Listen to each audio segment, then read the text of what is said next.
tir, Mario. Oh, la précision de ce tir.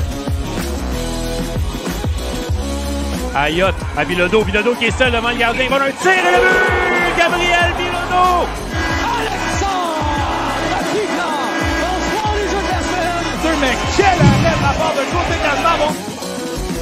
Le laver. La fin, le tir et le but! 3-20. De l'autre côté, oui, il est bon! Et voilà! L'assurance est champion!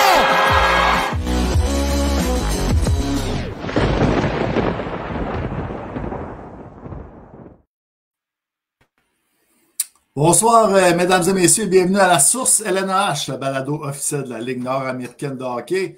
Aujourd'hui, à l'émission, on reçoit Max Lacroix du Cool FM de Saint-Georges. Dave, comment ça va? Ça va bien, toi? J'ai l'impression que ça va être bon à soir. On risque d'avoir des bonnes histoires. Ouais, ben là, on a eu notre invité un petit 10-15 minutes là, avant le show, puis je sais pas s'il était nostalgique, mais il partait déjà dans des bonnes histoires, des bonnes anecdotes. Ouais, ça va être bon. Puis, tu sais, quand on regarde la feuille de route à Maxime Lacroix, tu sais, quand on parle des fameux CV là, de joueurs dans la Ligue américaine, il y a pas mal d'un top, a gagné un peu partout ce qui est passé dans différentes ligues. Joué pour des grosses équipes, des grosses organisations. Aussi, a gagné une coupe dans la Ligue nord-américaine. Donc, il est rendu capitaine à Saint-Georges et tout. Fait qu'il y a bien du stock à jaser. Fait que ça va être bon ce soir. Exact. Si on regarde juste son Elite Prospect, là, je pense que c'est écrit 6 championnats. Il y en avait 2 dans East Coast League, 1 dans EIHL. Ben, la Coupe Memorial en 2006 avec les Remparts, très important.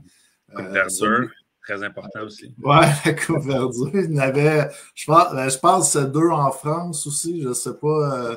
Des fois, c'est pas exact, hein, donc ouais. On va pouvoir demander ces informations-là à notre invité. Je suis sûr que ça va lui faire plaisir de nous en parler.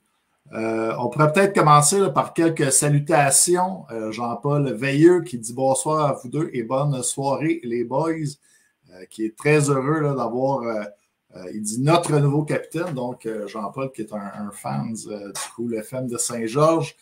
Et on salue tout le monde à la maison. On a eu de l'action là également, David. Lors de la dernière semaine, on a eu des joueurs qui ont fait encore leur premier but. Il y a eu des signatures, il y a eu des plateaux atteints. Donc, si tu commences peut-être avec une petite nouvelle. Yes, fait que ouais, ça bouge. Donc, si on y va, bon, on va commencer avec les plateaux qui ont été atteints. C'est quand même quelques plateaux qui ont été atteints intéressants, dont on a eu le 500e match de Matthew Medley la semaine dernière. Ben, un de ses coéquipiers avec qui il a déjà joué à Thetford Mines, Alexandre Tremblay, qui est maintenant rendu à Jonquière, là, atteint le plateau des 250 matchs dans la Ligue nord-américaine. Donc, c'est quand même pas rien, là, 250. Pour le joueur qui est rendu malgré lui, je ne sais pas s'il aime ça, qu'on dise comme ça, mais le doyen de la Ligue cette saison, jeune de ses 45 ans. Donc, Alexandre Tremblay, là, qui est toujours aussi fougueux sur la glace, c'est toujours des produits toujours autant. Donc, c'est tout à son honneur. Là. On rêverait tous d'avoir sa shape, comme on dit, rendu à cet âge-là. C'est sûr, quand on regarde un petit peu sa carrière, a joué là, en Europe pendant un bon moment, mais avait joué lors de la saison 2004-2005 avec le Radio X de Québec. Donc, on remonte quand même à une vingtaine d'années. Ben, le fameux lockout, il avait dominé cette année-là, une des années, selon plusieurs, qui était peut-être là, le niveau le plus relevé qu'il y avait eu dans la Ligue nord-américaine à cause justement du lockout puis de l'influx de joueurs qui est arrivé. Donc, il avait remporté la Coupe cette année-là. Ensuite de ça, ben, c'est thématique. Ce soir, on a notre invité, Maxime Lacroix, qui a atteint le plateau des 100 points dans la Ligue nord-américaine en fin de semaine. Donc, à sa 4e saison seulement. Donc, lui, ça avait commencé lentement la première saison, mais dans les 2 dernières saisons, là, s'est établi comme un des meilleurs attaquants du circuit. Là. Toujours plus d'1 point par match. L'année dernière, avait fini très près du championnat des buteurs aussi. Avait fini, je pense, 3 ou 4e au chapitre des buts dans la Ligue. 25 buts. Exact. Fait que son 100e point. Puis sinon, ben, un autre vedette de la Ligue, Alexandre Goulet, qui a atteint le plateau des 100 points dans la Ligue nord-américaine en seulement 75 matchs. Taux de chapeau vendredi à Rivière-du-Loup en plus d'une passe. Donc, Alexandre Goulet, là, qui semble en pleine forme, là, avait dû négocier avec quelques petites blessures là, dans les 2 dernières saisons. Ça l'avait peut-être ralenti là, quand on regarde là, le niveau auquel il nous avait habitués lors de sa saison recrue. Mais à date, ça a l'air... Parce qu'il avait fini, je pense, à un but d'avoir un but par match à sa saison recrue. Mais là, il est reparti sur une go, comme on dit, en début de saison. Donc, 9 points en 5 matchs, ou 10 points en 5 matchs. En tout cas, pratiquement 2 points par match depuis le début de la saison, donc, dont beaucoup de buts. Donc, Alexandre Goulet, encore une fois, pour faire des petits liens, ben, ça nous amène aux 3 étoiles de la semaine. Donc, justement, là, grâce à sa performance de vendredi, Alexandre Goulet, qui a été nommé la première étoile là, dans la Ligue nord-américaine cette semaine. Donc, félicitations, Alexandre. Il n'est pas seul, alors que la 3e étoile et son coéquipier, là, Dave Labrec, lui aussi là, a connu toute une fin de semaine. Notamment, là, je pense qu'il y avait le but vainqueur face à Sorel Tracy samedi. Tous les joueurs ont des buts vainqueurs cette semaine. Ah, bon, ben, ça tombe bien. Mais ouais, donc, connu une bonne fin de semaine. Puis Sean Boudria qui connu aussi toute une fin de semaine, 3 buts, un tour de chapeau le vendredi, dont 2 buts avec le gardien au banc des siens. Donc, Québec là, qui menait 3-1, il restait 2 minutes. Sorel retire le gardien, puis Sean Boudria qui marque 2 buts en l'espace de ces 2 minutes-là. En plus de rajouter, ça compte pas dans les stats, mais a marqué dans la séance de tir de barrage également. Un but de toute beauté. Donc, Sean Boudria, qui est la 2e étoile de la semaine. Je dirais peut-être également un petit mention honorable à Tristan Bérubé qui a obtenu son 2e jeu blanc en autant de semaines. Les Marquis qui n'ont pas encore donné de but au Palais des Sports cette saison. Donc, 2 jeux blancs de Tristan Bérubé. Peut-être avait connu une contre-performance à Saint-Hyacinthe la veille, là, avait été chassé du match malheureusement. Donc, c'est peut-être pour ça qu'il n'a pas été retenu dans les étoiles de la semaine. Mais très bien rebondi le samedi soir. Donc, il est allé chercher déjà 2 jeux blancs cette saison. Donc, pour Tristan Bérubé. Ça fait le tour des étoiles. Ensuite de ça, encore des petites nouvelles rapidement.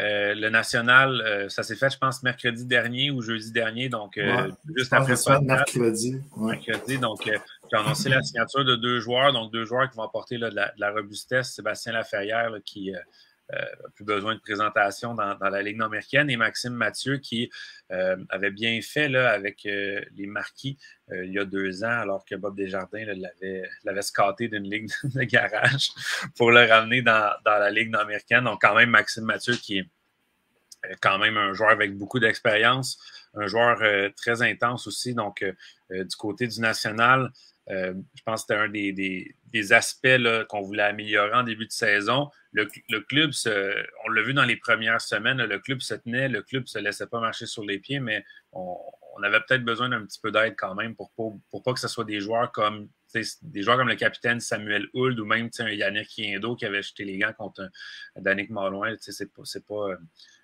ces joueurs-là n'ont pas froid aux yeux, mais ce n'est pas nécessairement à ces joueurs-là de faire ce genre de travail-là. Donc, d'après moi, là, ça va quand même aider là, du côté du national.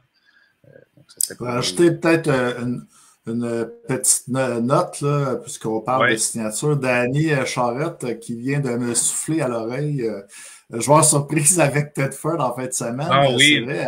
Alex Bourret était en uniforme avec la ben il y en a un autre. Il y a Adam Sandstrom aussi, le défenseur albertain, qui est l'assurance du contrat.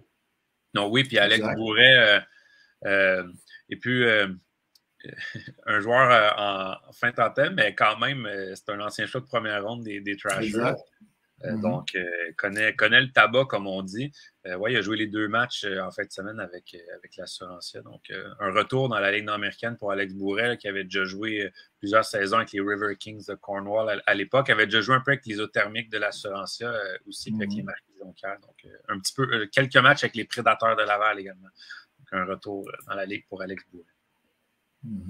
Puis, Sinon, le défenseur aussi, Albertin Adam Sandstrom, qui a joué avec l'Université d'Ottawa, les GGs, qui a été appelé en fort, bien fait dans ses 2 premiers matchs. Donc, ça sera à surveiller. Donc, on le sait, là, c'est des fins renards, les DG dans la Ligue nord-américaine ont toujours plus d'un tour dans leur sac. Donc, cette semaine, c'était au tour de Bobby Barry de sortir 2 lapins de son chapeau. Puis parlant pour ceux qui se le demandaient aussi, peut-être c'est pas un joueur québécois, donc évolué là, dans le Sport à Ottawa. Donc, c'est dans les règlements là, de la LNH, on a le droit de mettre sous contrat Sandstrom. Oui, exactement. Puis, c'est ça. Ça fait le tour. J'ai perdu un peu ce que je veux dire. Mais je voulais faire un petit lien aussi, parce qu'on parlait de l'Assurancia. Bobby Barry, qui s'approche d'un plateau important. Là, ça, c'est dans mon calepin, ça, par exemple. Dans mon calepin, donc vas-y, sors le calepin, mon Seb. Ouais, dans le calepin de Seb. Donc, cette semaine, les entraîneurs avec le plus de victoires saison régulière. Bobby Barry, là, qui est déjà celui qui en a le plus en série avec 97. Mais en saison régulière, c'est une victoire là, de Pierre Pelletier, qui trône au sommet en ce moment avec 293. Et on peut voir aussi le Serge Forcier, l'entraîneur-chef des Pétroliers, qui est une victoire là, du 5e rang. Donc, on pourrait atteindre un plateau là, d'ici peu du côté de Bobby Barry. Donc, pour être l'entraîneur le plus victorieux, également en saison régulière. Exact. Donc, Bobby Barry doit en rester beaucoup de records à aller chercher chez les entraîneurs. Donc, la chance, l'Assurancia joue 2 matchs, mais en même temps, j'imagine que tant du côté là, je sais qu'il joue contre le National en fin de semaine et également contre les Marquis. Donc, j'imagine qu'on va vouloir... Là, on ne veut pas être l'équipe qui va donner le record à Bobby, là, tant du côté de Québec que de Jonquière. Donc, ça va être intéressant à suivre. Puis, également... l'autre point aussi. Il y avait d'autres joueurs là, qui ont marqué leur premier but lors du dernier week-end. Philippe-Olivier Riopel du National et Charles-William Gagnon. On a également mis la photo avec la rondelle sur les réseaux sociaux du National. Jean-Raphaël Roy de l'Assurancia et Samuel l'Italien, donc des 3L de Rivière-du-Loup. Exact. Donc, puis ce qui est drôle, Riopel est gagné. Chacun d'un but s'est marqué en l'espace de 30 secondes en plus à Sorel. Donc, c'est un beau moment là, pour les 2 joueurs du National. Jean-Raphaël Roy, qui était le choix de première ronde de l'Assurancia lors du dernier repêchage, qui marque son premier but. Et Samuel l'Italien aussi à Rivière-du-Loup, qui a marqué son premier but dans la Ligue nord-américaine devant le filet. C'est vrai, Danny aussi me dit qu'il y a un hommage à Bob Bissonnette là, samedi chez le National de Québec. On m'avait parlé, là, on a partagé également une publication à ce sujet-là sur la Ligue, la page de la Ligue nord-américaine de hockey, mais je pense qu'il va y avoir plus de détails là, qui vont être divulgués au courant de la semaine. Je pense qu'il va y avoir façon de donner des dons là, aussi pour la Fondation Bob Bissonnette. Donc, on reste à voir là, ce qu'il va y avoir, je ne sais pas, un spectacle sur place peut-être, hommage ou quelque chose comme ça. Donc, tenez-vous au courant là, sur les réseaux sociaux du National pour plus de détails. Exact. Ça serait d'après moi, ça serait un beau moment pour Bobby de gagner son match, soit pour égaler là, ou battre le record là, sur la soirée hommage à Bob Bissonnette. Bob Barry, d'ailleurs, qui avait déjà fait partie d'un vidéoclip de Bob Bissonnette à l'époque avec, je pense qu'il y avait Joël Thériault, Sébastien Laferrière, justement, qu'on a mentionné, Paul Chance dans ce vidéoclip-là. C'était pour la chanson Basketball, si je ne me trompe pas. Donc, pour ceux qui veulent aller checker ça sur YouTube, les joueurs de la Ligue nord-américaine dans un clip à Bob Bissonnette à l'époque. Yes. Je pense que on a des petites salutations. C'est Emmanuel Gagnon qui dit bonne soirée les boys. Kevin Arsenault qui dit vous êtes littéralement les tops des tops et Chief reviendra en force. Donc, Chief. Le message est lancé, Chief. Céline et Gilbert qui disent salut les boys et Steve Dumoulin là, qui quel homme celui avec le veston. Je tenais à lire ce commentaire là, quand même. Ah, voilà. En toute humilité. Donc,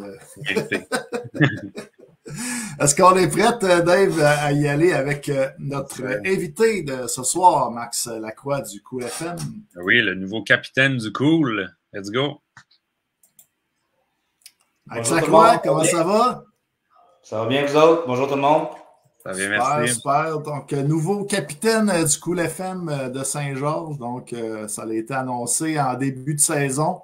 On a vu une petite vidéo là, de Kevin Cloutier dans l'autobus qui faisait l'annonce. Mais moi, je me demandais, Maxime, est-ce que tu le savais déjà? Est-ce qu'il y a des coéquipiers qui le savaient déjà? Ou c'était stagé? Moi, je le savais déjà, oui. Depuis sa nomination, là, Kevin, il me l'avait dit dès le début.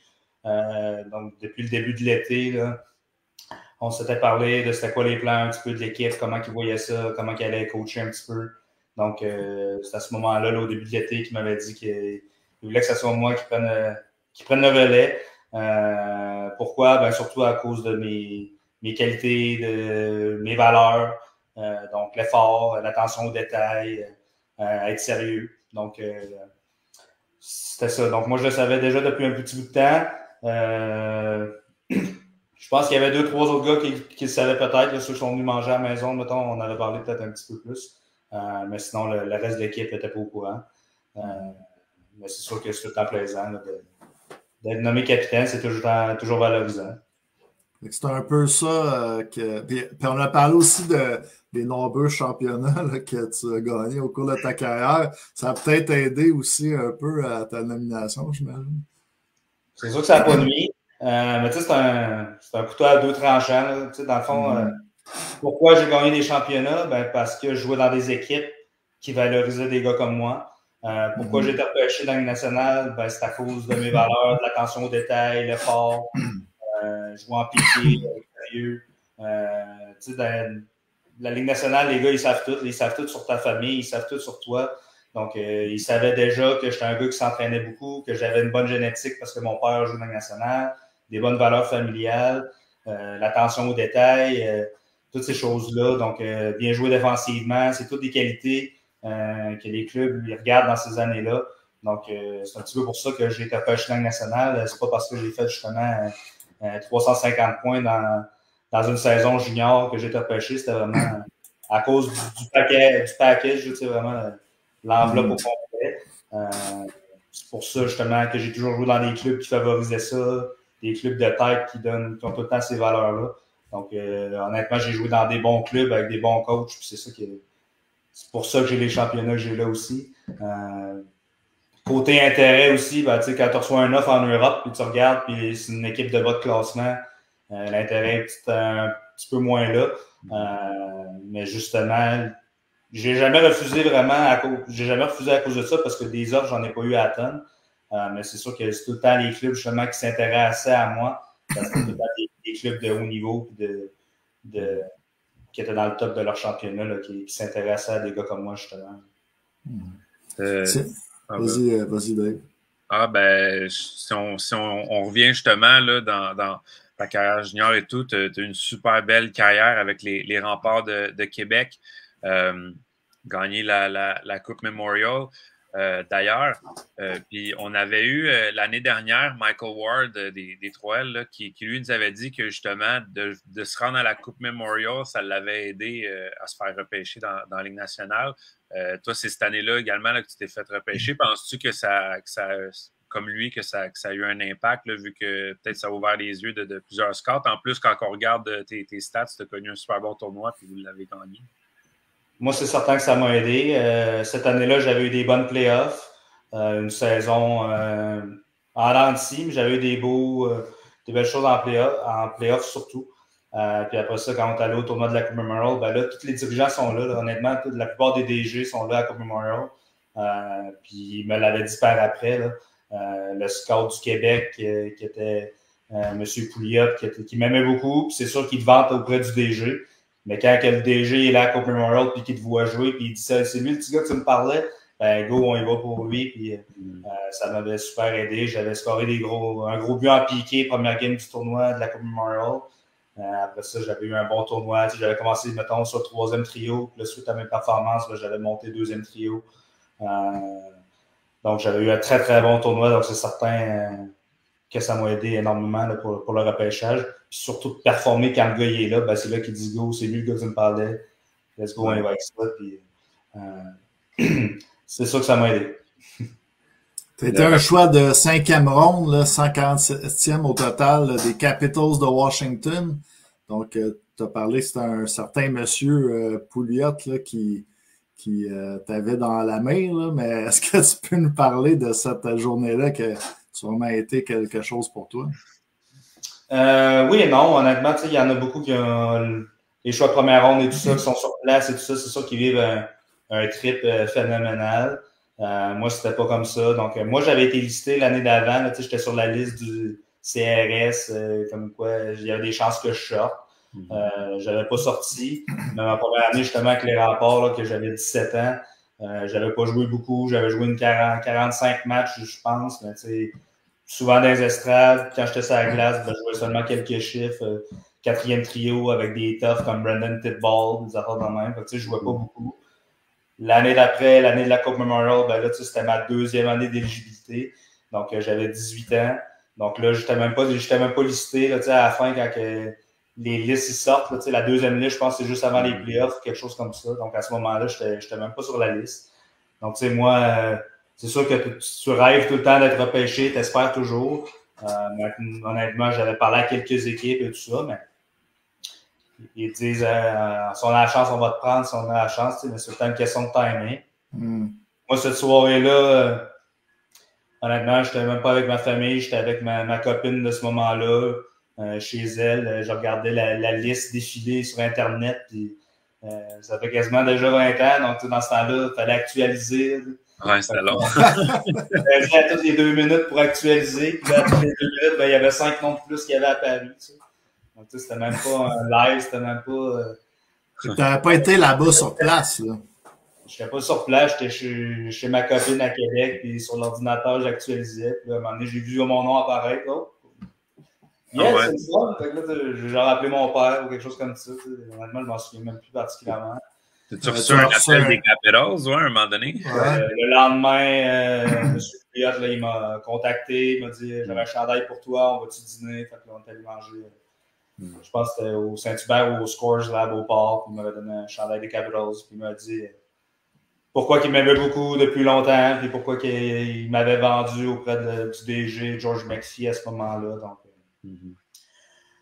c'est sûr que c'était tout un beau moment. Puis justement, là, on était déjà à fin juin. Là, nous autres, on venait juste de finir de jouer parce qu'on était à la Coupe Memorial 2 semaines avant. Puis là, suite au repêchage, ben là, déjà un camp d'été. Donc, ça, c'était 2e semaine de juillet. Donc, c'était tout de suite là. Donc, dans 2 semaines, tu t'en vas voir les boys. Tu arrives. C'est pas un cas de recrue, mais c'est tous les jeunes. Donc, 2 semaines après, j'étais là-bas. C'était pas à Washington parce qu'ils faisaient leur affaire de facilité de pratique. Donc, ils avaient fait ça à Hershey cette année-là. Donc, 2 semaines plus tard, j'étais déjà à Hershey avec les gars des Capitals, puis surtout les prospects. Puis, c'est sûr que c'était des beaux moments, mais ça va vite, là, ça défile. Donc, là, tout de suite à ce camp-là, tu prends peut-être une semaine de relax. Après ça, le camp des Remparts, à ce moment-là, ça commençait le 5 août. Donc, j'avais juste 3 semaines, puis go, c'est la saison d'après qui commence.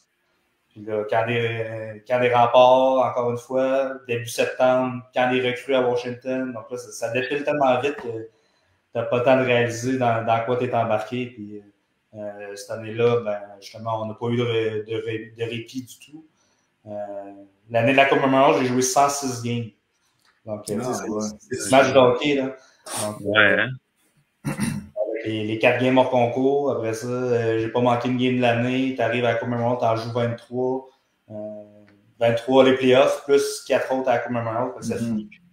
Tu as 18 ans, tu vas à l'école. Honnêtement, c'est du stock. Donc, je pense que le fait de ne pas avoir de repos, ça m'a peut-être nuit un petit peu pour la saison d'après. Tu arrives, tu n'es pas aussi affamé, tu es un peu déboussolé de ce qui se passe. Puis, ça a été plus dur. Après, là, le club s'est vidé à Québec. Donc, après cette année-là. Beaucoup de nouveaux à 19 ans. Je jouais pas plus nécessairement vraiment sur le powerplay. J'étais le deuxième powerplay encore et tout ça. Donc, il y avait beaucoup de jeunes, des jeunes prospects avec du talent comme Marchesso, Félix Petit, des Russes. C'est tous des gars qu'il fallait qu'ils soient sur le powerplay. Donc, moi, je me ramassais tout le temps deuxième powerplay, en avant du but, des choses de même, les places que personne ne voulait aller. Donc, ils m'ont toujours dit, mettons, Washington, ouais, mais tu sais, t'as pas une progression dans tes stats. L'année de la Coupe, mettons, j'avais 25 buts. L'année d'après, j'en ai, mettons, 30. Tu sais, il aurait aimé ça que j'en aille 38, puis l'année d'après, 50. Tu sais, j'ai comme jamais eu de grosse explosion suite à ça. Mais, mon rôle n'avait pas changé, puis le club s'était vidé. Donc, c'est pas mal plus compliqué de ramasser des points quand tu perds 6-2 que quand tu gagnes 8-1. Fait que, non, un petit peu plus dur de ce côté-là, donc c'est ça qui a fait que j'ai jamais signé le contrat entry level, le fameux entry level de la nationale, le contrat de 3 ans. Ça, j'ai jamais eu ça. Donc, suite à mon junior, moi j'ai signé 1 an avec Hershey, donc direct la Ligue américaine, mais pas la Ligue nationale. Donc, c'est là que je me suis ramassé à Hershey. Mon coach, c'était Jared Bednar, qui est rendu au Colorado, qui a gagné la coupe avec eux autres. Donc, j'ai adoré ce coach-là. Donc, ça m'a donné le coup les tapes dans le dos et le positif que j'avais besoin pour leur donner un second souffle à ma carrière. Parce qu'honnêtement, les 2 dernières années avec le rapport, ça avait été tough. Donc, Puis, justement, là, dans le Hershey, puis dans ton parcours là, de la Ligue américaine, j'imagine que tu as quand même pu toucher là, à plusieurs camps d'entraînement. Est-ce que tu as un souvenir en particulier là, de ces camps-là qui t'a marqué là, ou quelque chose de fun qui avait été arrivé? C'est quand même côtoyé. Puis l'année que tu fait le camp des Canadiens l'année que tu as joué pour les Bulldogs? Non, l'année des Canadiens, moi j'ai signé après le camp d'entraînement. Donc, cette année-là, j'étais allé au camp à Winnipeg, la Ligue américaine à Winnipeg. Les coachs m'avaient vu jouer en playoff l'année d'avant. Ils avaient dit qu'il y avait des beaux playoffs, donc ils m'avaient invité là-bas. J'étais arrivé là-bas, on était 30 joueurs pour un poste. Donc, il manquait juste un gars dans le line-up, on était 30. Finalement, c'est Olivier Latendresse qui a fait le club.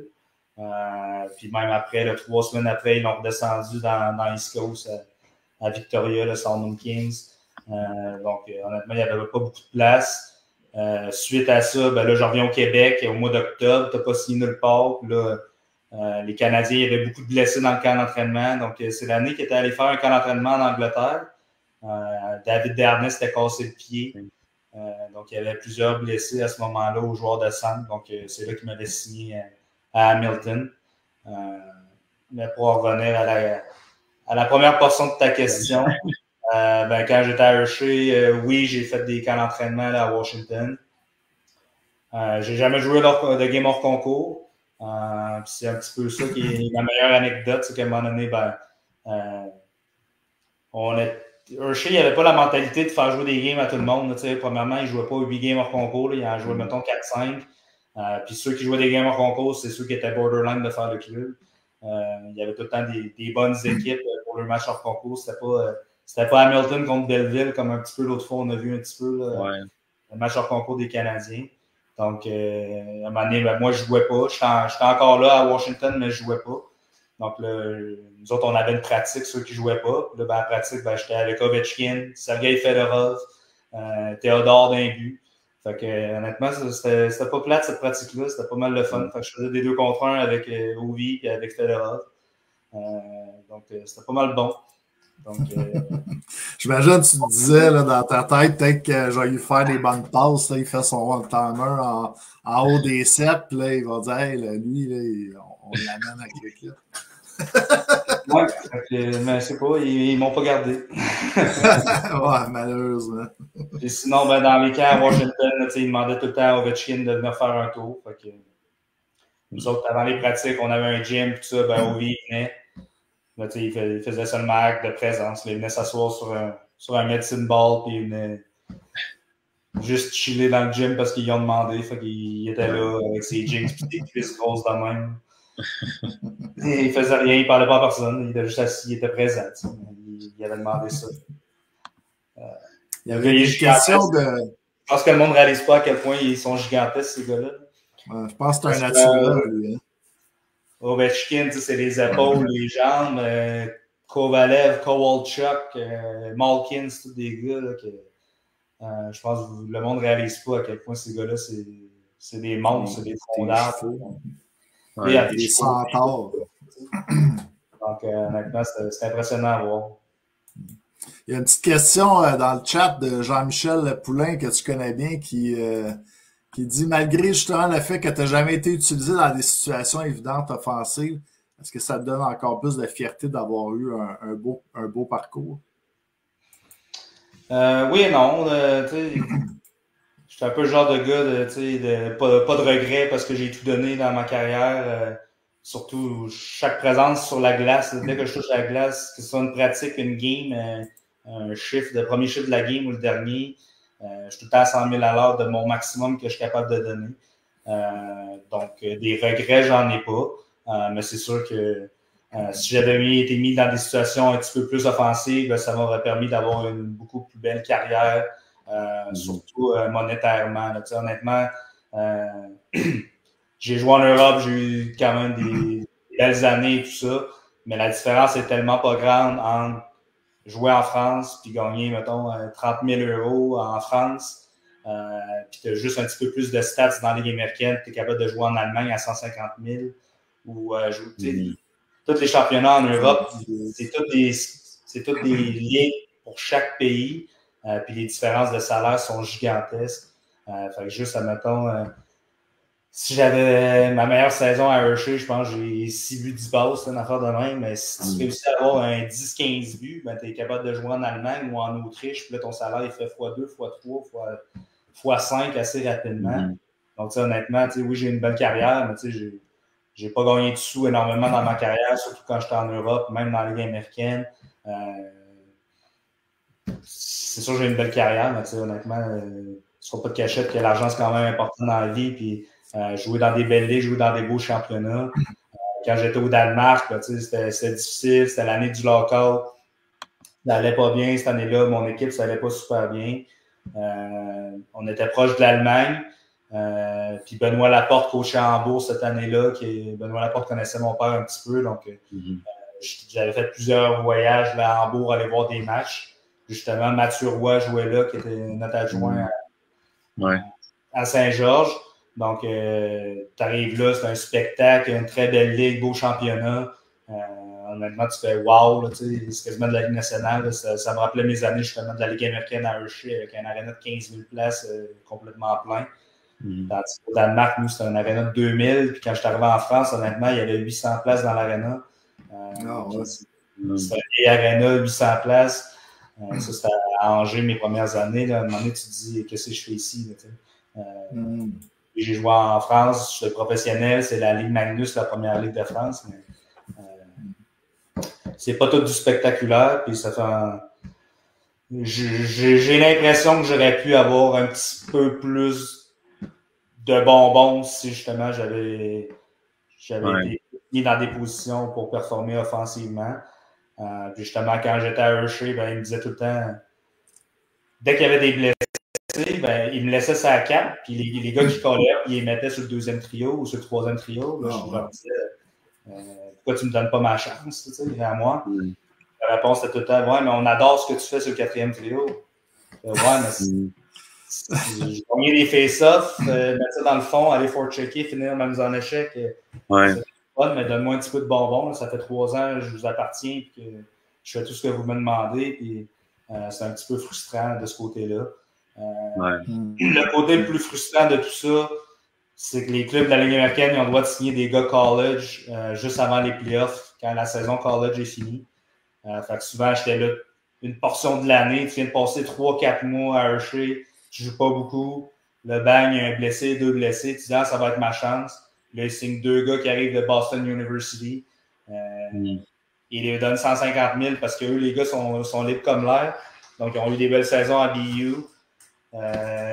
Ça des attirés. Ils vont le chercher. Finalement, il arrive là, il n'est pas nécessairement meilleur que toi. Il vient de signer un contrat pour cette année-là, l'année d'après. Fait que là, ils sont encore là l'année d'après. Puis les gars, ils n'étaient pas phénoménal.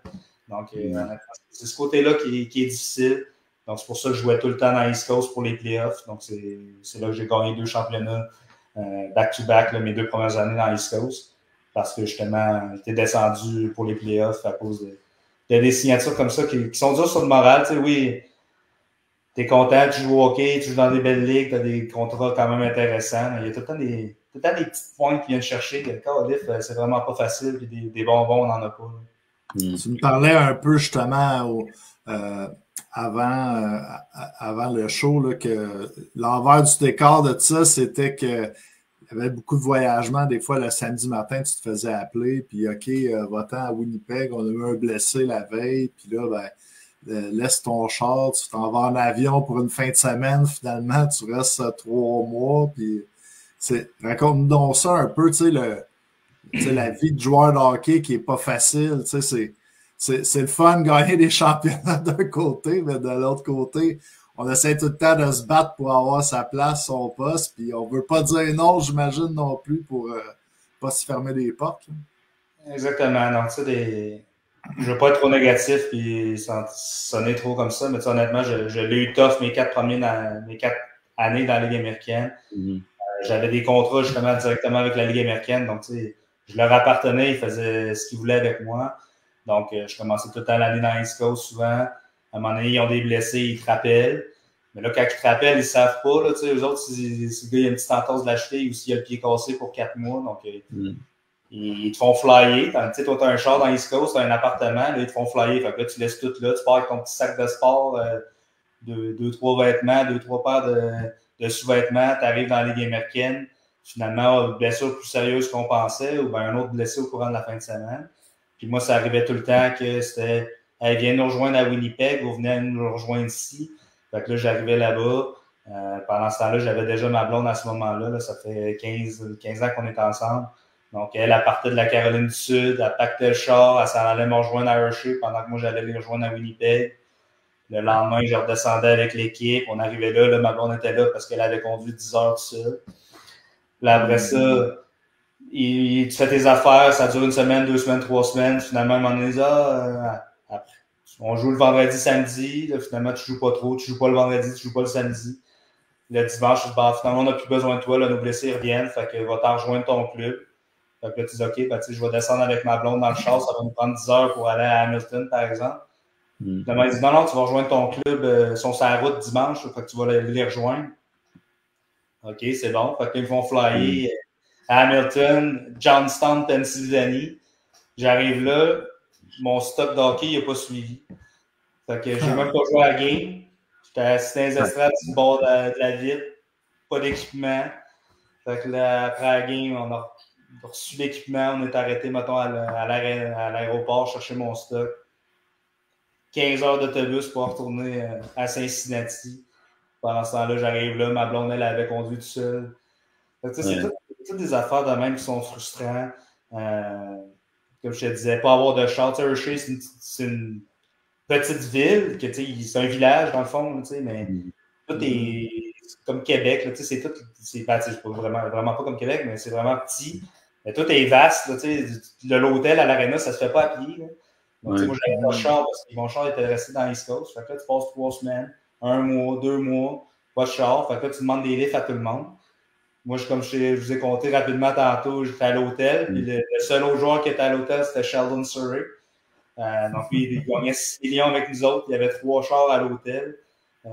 Donc, 2 gros trucks G-Wagon à 200 000 chaque. Les 3 chars parqués sur le bord de sa chambre d'hôtel. Jamais il m'a offert de me faire un lift, de m'amener à l'aréna. Donc, moi, j'étais un petit peu gêné d'y demander. Donc, je demandais à Danny Sabourin, qui était un autre joueur qui ne restait pas trop loin, passait par l'hôtel pour venir me chercher pour aller à l'aréna. Mais tu sais, t'es tout le temps dépendant de tout le monde. C'est ça qui est étonnant. Tu sais, t'as 22 ans, tu veux faire tes affaires. Comme je disais tantôt, tu sais, t'as pacté 2-3 paires de culottes, 2 sous-vêtements. Mais là, faut que tu empruntes un char où tu demandes à quelqu'un d'aller te porter au laundromat pour faire du lavage. Tu sais, c'est niaiseux, mais tu fais des détails de même. Puis à un moment donné, tu dis, pas grave, là, je vais amener mes sous-vêtements à l'aréna puis je vais les mettre dans le lavage avec mes combines. Le trainer, il te donne de la merde en me disant, hey, je suis pas là pour faire ton lavage de la semaine.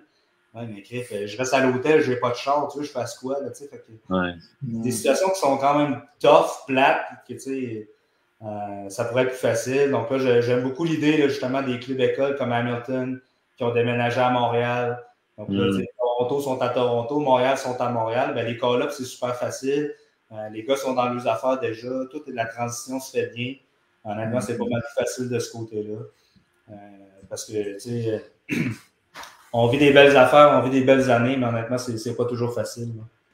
Même Trois-Rivières n'est pas loin, tu sais, Trois-Rivières, Laval, Montréal. Pas bien de ce côté-là. Donc, sinon, si on y va dans le. Si on retourne un peu dans le positif, là, il y avait une chose que je voulais que tu nous racontes dans. Je transporte un peu dans le temps, là.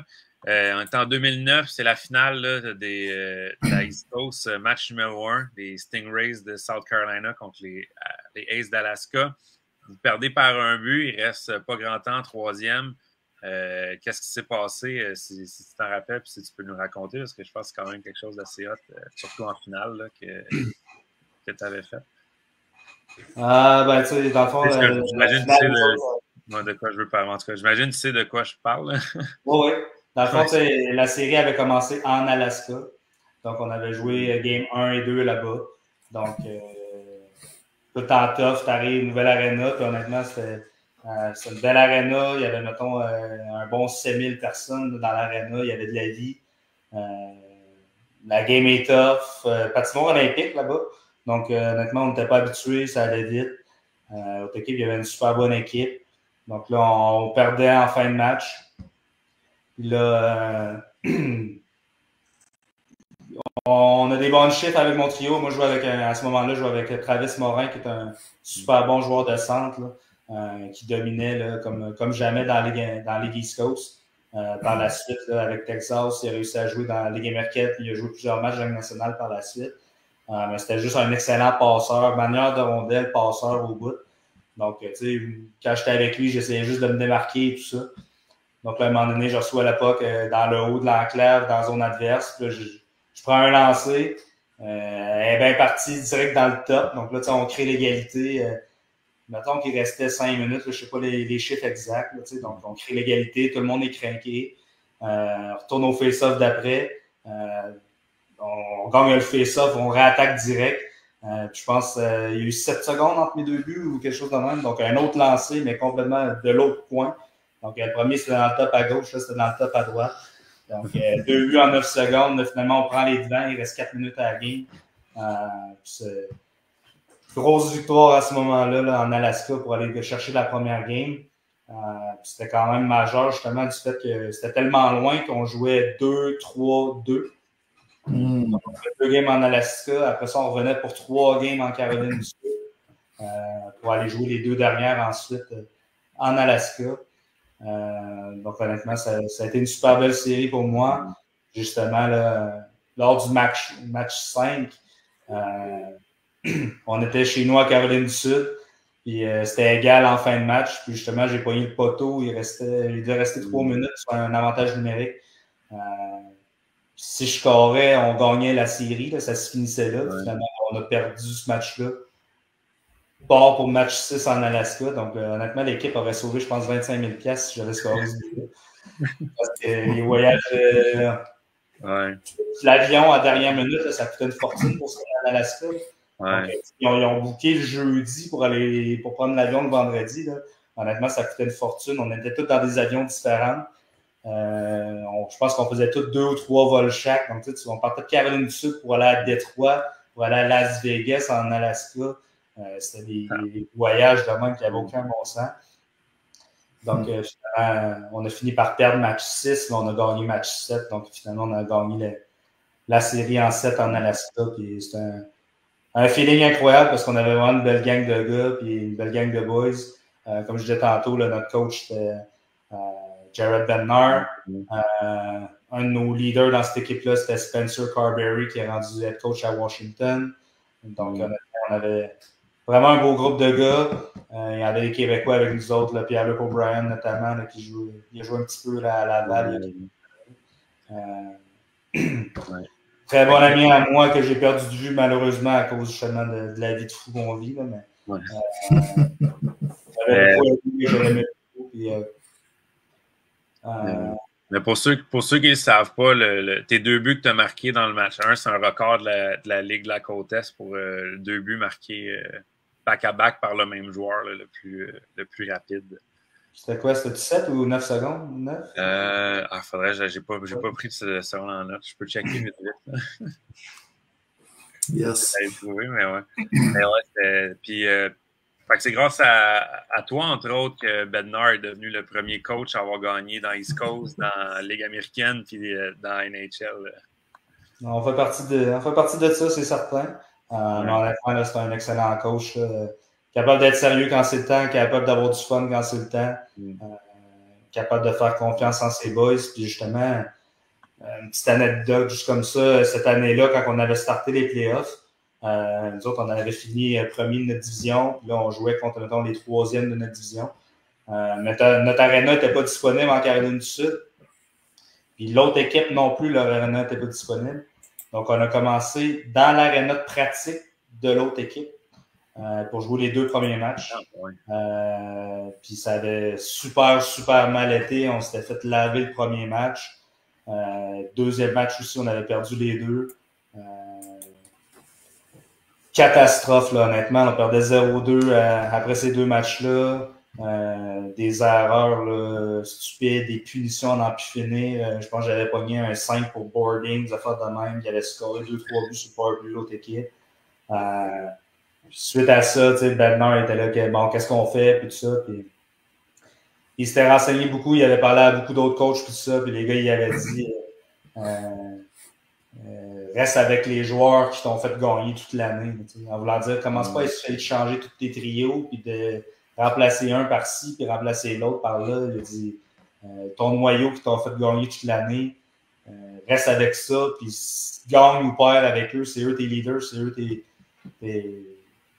tes sergents, comme je pourrais dire. Là, puis, qui vont t'amener à bon port, puis c'est ça qu'il avait fait. Il avait gardé confiance en nous autres, puis il nous l'avait fait ressentir, il nous l'avait dit, il avait parlé de tout ça, puis il a dit vous êtes mes chevaux de course, ben let's go, c'est à vous autres de stepper up, puis si on gagne, c'est avec vous autres, puis si on perd, ça sera avec vous autres. Mais, ça nous avait donné un petit peu un coup de pied dans le cul, puis suite à ça, on s'était relevé, puis je pense qu'on a gagné les 4 games d'après, on a gagné en 6.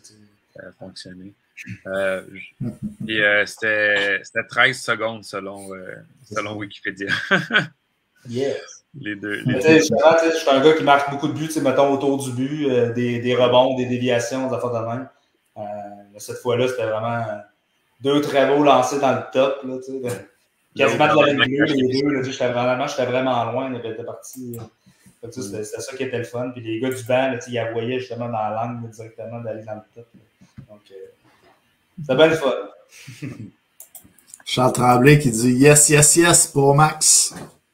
Yes, notre Charles Tremblay, c'est notre clown national. Donc, Charles, il met énormément de vie dans le vestiaire à Saint-Georges. Donc, on a plusieurs gars tranquilles, des pères de famille, relax et tout ça. Donc, Charles Tremblay, un jeune fringant là, de 23-24 ans qui a de l'énergie à n'en plus finir, des histoires à n'en plus finir. Il y a tout le temps quelque chose à raconter. Donc, honnêtement, ça fait du bien là, depuis qu'il est arrivé dans le Cool FM l'année dernière.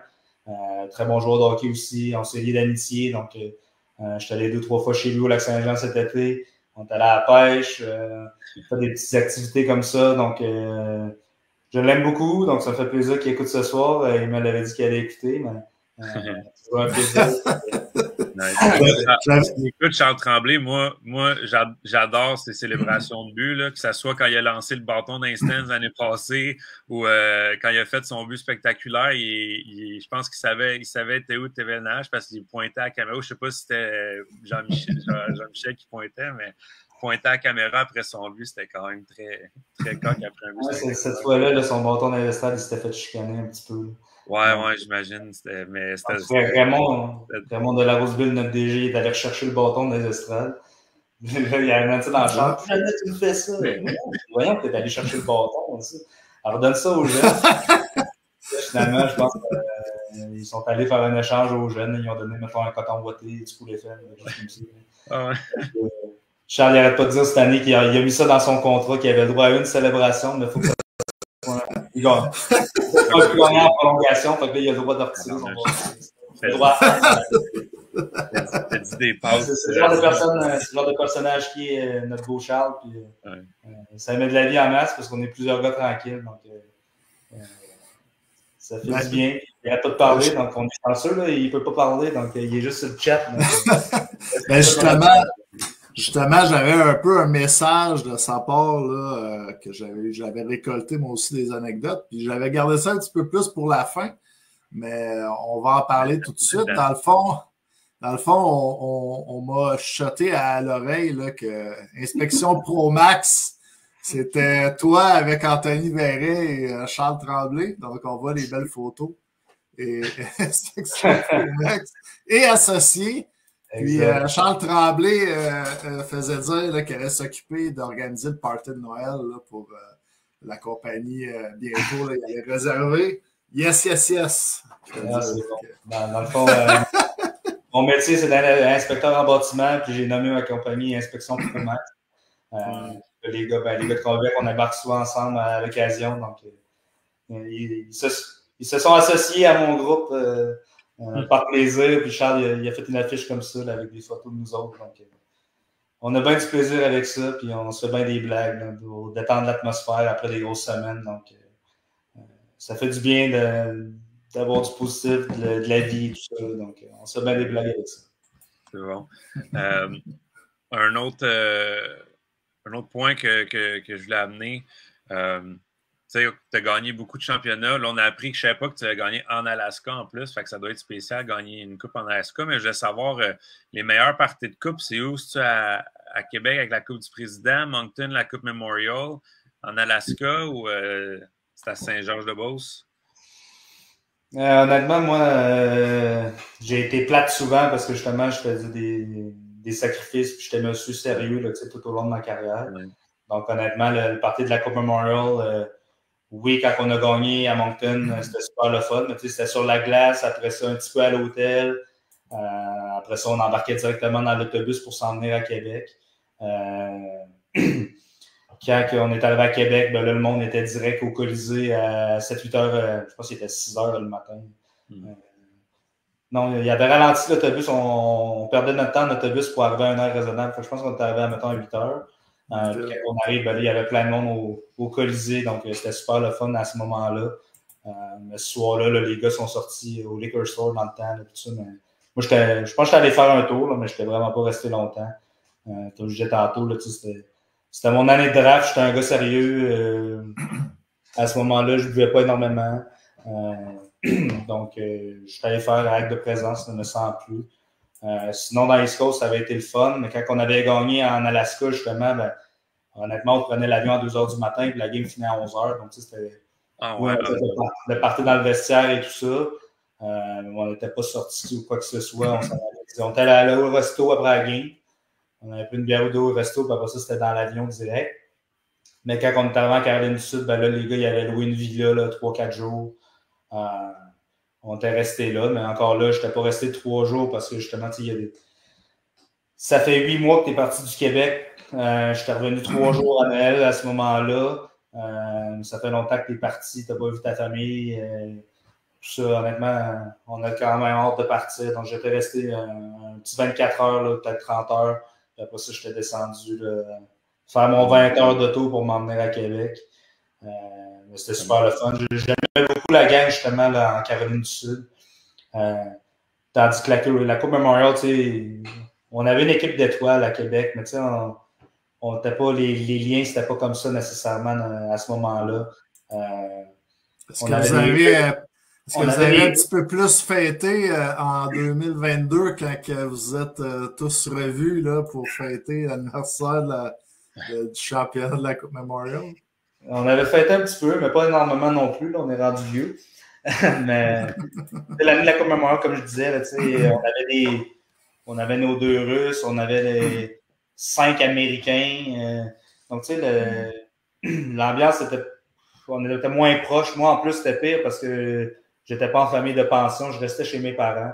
Donc, tu sais, les gars, quand il y avait des congés, ben, eux autres, ils allaient jouer au PlayStation chez quelqu'un, ou ils allaient jouer au pool, au Doolies, ou des affaires de même, mais tu sais, ils allaient au cinéma en gang, mais moi, je restais chez mes parents, donc tu sais, je restais chez nous, tu sais. Donc, honnêtement, je faisais pas partie de la clique tant que ça, là, tu sais, fait que j'étais pas super proche des boys. Ceux qui je parlais plus, c'était Félix Petit, Hubert Genet, les jeunes Québécois. Mais, tu sais, je me tenais pas avec Jordan Lavallée, puis Enrico Poulos, Jordan Ryan, ces gars-là, tu sais. Je les côtoyais à l'aréna, mais tu sais, c'est tout, là. Donc, de ce côté-là, plus difficile côté ambiance. Puis, ben, quand on a gagné avec le Cool FM en 2022, là, c'était vraiment super de ce côté-là. Quand tu as été en Europe pendant 12 ans, là, ben, 8 ans en Europe et 4 ans aux États-Unis, ben, de recôtoyer des Québécois et avoir du fun avec une gang de Québécois, ça fait du bien. Donc, j'étais bien content de gagner là, avec la gang qu'on avait à Saint-Georges. Là, puis ça fait du bien justement de jouer avec du monde un petit peu plus comme nous autres. Puis que ça fait du bien d'être à Québec. Là. T'avais-tu fait un peu plus le party que tes autres partenaires? Oui, un petit peu plus. Je me suis laissé aller. Oui. Je vais parler de party, moi, un petit peu, justement, vu qu'on est là-dessus. Ouais, vas-y. On parlait tantôt de voyagement, tout ça. Tu as déjà voyagé avec un des frères Costicine. Justement, eux autres, ils aimaient ça faire le party.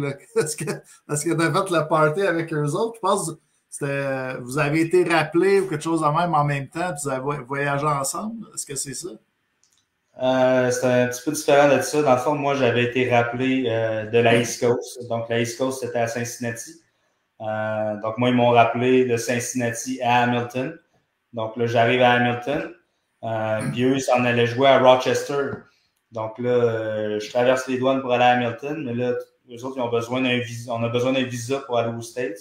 Donc, là, la paperasse n'était pas prête. Donc, l'équipe, ils partaient, eux autres, la veille.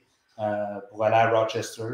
Tandis que moi, mes papiers n'étaient pas prêts. Fait qu'ils m'ont comme dit, ben, reste ici à Hamilton. Si on a les papiers au courant de la journée, ben, tu iras rejoindre l'équipe demain. Donc, ça restait de même. Je reste seul à l'hôtel. L'équipe s'en va pour des raisons de paperasse. Finalement, cette journée-là, Sergei Kosticine, lui, il se fait descendre de Montréal. Donc là, c'est un petit peu la même situation que moi. Il n'a pas les papiers, lui non plus, pour s'en aller avec l'équipe dans l'autobus à Rochester. Donc là, l'équipe m'appelle, dit finalement, tu vas partir demain matin, tu vas aller rejoindre l'équipe. Donc, il y a un chauffeur qui va venir te chercher à 6 h du matin pour partir d'Hamilton, pour aller faire le morning skate à 10 h, mettons, là, à Rochester. Je dis OK, c'est beau. Fait, à 6 h 30, je suis prêt. Puis, dans la Ligue américaine, on s'habille tout le temps en veston, pas de cravate, mais chemise, veston, souliers propres. Donc, moi, à 6 h le matin, je suis prêt, je suis habillé propre, je suis prêt sur le bord de la rue. Qu'est-ce que je vois pas arriver? C'est une limousine blanche qui arrive. Donc là, je parle d'une affaire. Fait que là, j'embarque là-dedans. Il y a quelqu'un à côté de moi, c'est Sergei. Sergei, lui aussi, il traversait les douanes avec moi en limousine blanche à 6 h le matin. Donc, le petit Québécois avec le Russe dans la limousine blanche, ça me fait bien rire, je capotais. De quoi qu'on a de l'air, nous autres, aller traverser les douanes en soute, en limousine blanche. Un Québécois, un Russe. ça fait louche. Ça m'avait bien marqué, et je me disais que je n'étais pas dans le même monde que les Costicines. Ouais, mais ça, la limousine, c'était Sergei qui avait pris la limousine, c'était pas le club. Non, ça, c'était vraiment... C'était Hamilton, l'équipe qui avait envoyé ça. C'était leur chauffeur. Quand même. Ils ont envoyé un chauffeur, mais ça a donné que c'était une limousine blanche. Mais non, c'était pas Sergei qui avait booké ça. OK. Mais non, j'ai pas passé beaucoup de temps là, avec Sergei. Il était à l'hôtel avec moi quelques jours seulement. On a écouté une game du Canadien dans le lobby de l'hôtel, justement, des choses comme ça, mais sans plus. On n'a pas fait le party du tout. Justement, quand il écoutait RDS, c'était l'antichambre après la game, puis là, il n'arrêtait pas de chialer contre les gars de l'antichambre parce qu'il disait Eux autres, ils n'arrêtent pas de nous donner de la merde à mon frère puis moi. Ils sont tout le temps sur notre dos. Ouais. De ce côté-là, je trouvais ça bien drôle parce que finalement, il comprend le français quand il veut. Ouais, c'est ça. Donc, attention, que ta courbe va sortir de vue à potin demain, on sait jamais. Donc, c'est ça, mais même à ce moment-là, cette année-là, il y avait Subban, Dernay, Pacioretty. On avait une équipe de joueurs qui sont devenus des super vedettes après ça. Mais même à ce moment-là, tu sens pas que tu fais partie de l'équipe. J'étais un call-up à ce moment-là. Les gars, ils allaient souper. Je n'allais pas avec Dernay et Subban. Je me tenais avec les gars plus de quatrième trio. Les Danny Massé, Gabriel Dumont. Là, je nomme des Québécois, là, mais je me tenais avec pas nécessairement avec les Québécois. Justement, j'essayais de m'intégrer justement au groupe. Là, mais, les Ryan Russell puis les Ryan White, là, qui a joué quelques matchs avec les Canadiens aussi. Là, donc, c'est des gars que j'aimais beaucoup, mais tu sens pas que tu fais partie de l'équipe là, quand tu te fais rappeler comme ça, puis même quand tu gagnes un championnat. Quand tu joues 4 minutes par game ou 3 minutes par game, tu as beau gagner un championnat, tu sens pas que tu fais partie de la gang. Fait que la fierté que j'ai justement dans les championnats que j'ai gagnés, ben, j'étais là, puis je participais, puis j'avais un rôle important. L'année qu'on a gagné l'East Coast, ben, Hershey ont gagné dans la Ligue américaine aussi. Quand on a gagné, ben, si j'avais pas gagné dans l'East Coast, je serais allé les rejoindre à Hershey, mais si j'avais pas joué, je me promènerais pas aujourd'hui avec ma belle la Coupe Calder, hein, c'est certain. Ouais. Et tu dois avoir des bagues de la Coupe Kelly aussi. Il doit avoir des bagues de la Coupe Kelly aussi, quand même. Oui, c'est ça. Oui, j'ai des bagues de la Coupe Memorial, des Coupes Kelly, Coupe Verdure. J'ai des bagues de ces championnats-là, oui. J'ai ça en ma possession. Mais non, je ne les mets pas. Là, sont dans mon garde-robe. Tu peux faire ça avec tes bagues, toi aussi. Là. Ouais. C'est un Jean Béliveau, j'en avoir 11. Ouais. Excuse, j'entends pas qu'est-ce que tu dis. J'ai mes bagues de Coupe Calder, Coupe Kelly qui me bouchent les oreilles. Ça, c'est mon chum Patrick. Ouais. Fait que finalement, le championnat le plus le fun, ça a été celui avec le Cool FM, avec le partisan qui est allé prendre sa douche avec vous autres que vous ne connaissiez pas. Oui, j'avoue que c'était bon, mais surtout d'être avec mon monde. Tu sais, mon père était là à Game 7, à la game qu'on a gagné à Saint-Georges. Mon père était sur place. Donc, tu sais, de vivre ça en famille. Mes enfants sont là, ma femme est là. Vivre ça en gang avec des chums qu'on vient de se faire du Québec. Donc, ça a été super le fun. Puis après ça, retourner à Saint-Georges pour le party de la Coupe quelques semaines plus tard, ça a été super aussi. Donc, vraiment un beau trip. Saint-Georges, ils nous traitent comme des rois. Donc, je pense que cette année-là, tous les profits qu'ils ont fait dans les playoffs, ben, ils ont tous dépensé dans le party de la Coupe, Verdure. Ça a vraiment été super. On a eu une très belle fin de semaine. Puis, on est bien content de vivre ça. Là, à Saint-Georges, je suis proche des joueurs, mais aussi je suis proche du staff au complet, là, que ce soit les coachs, les DG, les propriétaires. Ou le monde qui travaille au Georgeville.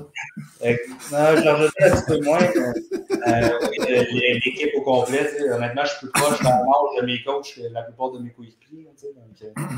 Ouais.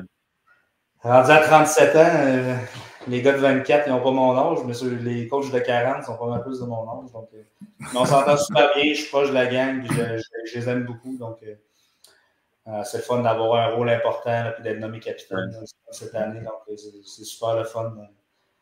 Faire partie de ce gang-là, de cette belle organisation-là, qui perdure depuis bien longtemps, avec lesquels mes chums ils ont joué il y a 15 ans. Mes chums jouaient à Saint-Georges il y a 15 ans. Ouais. À la place de jeu universitaire, il allait à l'université et il jouait pour Saint-Georges. C'est qui le coach le plus exigeant? Patrick Roy, Jared Bednar ou Kevin Cloutier? Le plus exigeant, je dirais sûrement Patrick ou Guy Boucher. Donc, quand j'étais à Hamilton, c'était Guy Boucher qui était là. Donc, oui, il était très, très, très exigeant. Avec Guy, c'était des pratiques de 2 heures avec des... Entre les exercices, il fallait faire des push-ups, des burpees, ça à la glace entre les exercices.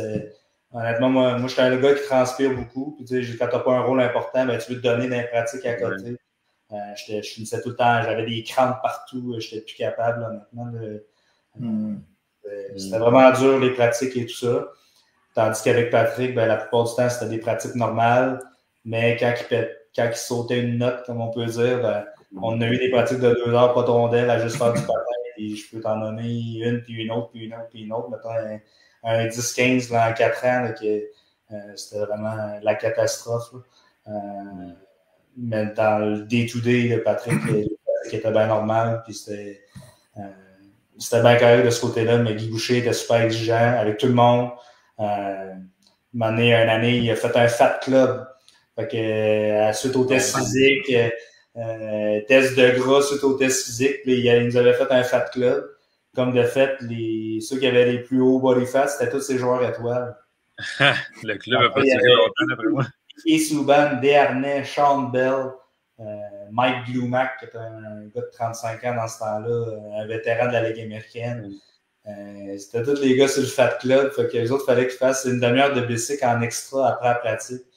Fait que je t'avouerais que ça a duré 3 jours jusqu'à temps que les gars aient cogné en bureau et disaient ton Fat Club. Parce que.